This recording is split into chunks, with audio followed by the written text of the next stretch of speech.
ఒక ముసలావిడ మార్కెట్లో తను మేడారంలో తను ఏదైతే సేల్ చేస్తుందో వాటిపైన మీరు వీడియో తీయడం వల్ల ఆమె తర్వాత పోలీసులు అక్కడికి వెళ్ళడం, ఆమెని అరెస్ట్ చేయడం ఇలా జరిగింది.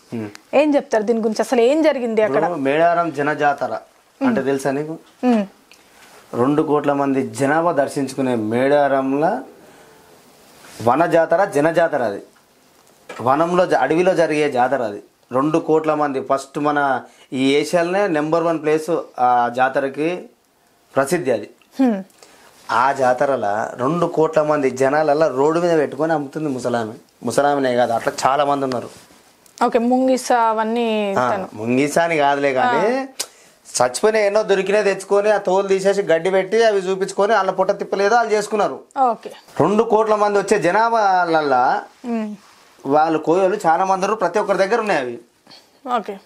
నేను పెద్ద మనిషి జర హుషారుగా ఉందని వీడియో తీసి పోస్ట్ చేస్తే అది ఏమైందంటే అప్పుడు ఒకటే ఉండే. తర్వాత వేరే వాళ్ళు ఇంటర్వ్యూలు చేసి రామని ఇంటర్వ్యూలు చేస్తే ఏమైందంటే మొన్నటిదాకా 6 ఉండే అమ్మేసిన అది అనేసరికి ఆ వీడియో ఏదైతే 6 ఉన్నాయి అన్న వీడియో వాళ్ళ దగ్గరికి పోయింది. ఎవరైతే ఫారెస్ట్ ఆఫీసర్లు, అమ్మ 6, 7 అంటే ఇడికెళ్ళి తెచ్చినవి అమ్మ అని చెప్పేసి ఆమెని అనుమానాస్పద కేసు నమోదు చేసిరు. అంతే, మళ్ళీ సాయంత్రం తీసుకొచ్చి వదిలేసిరంటలే.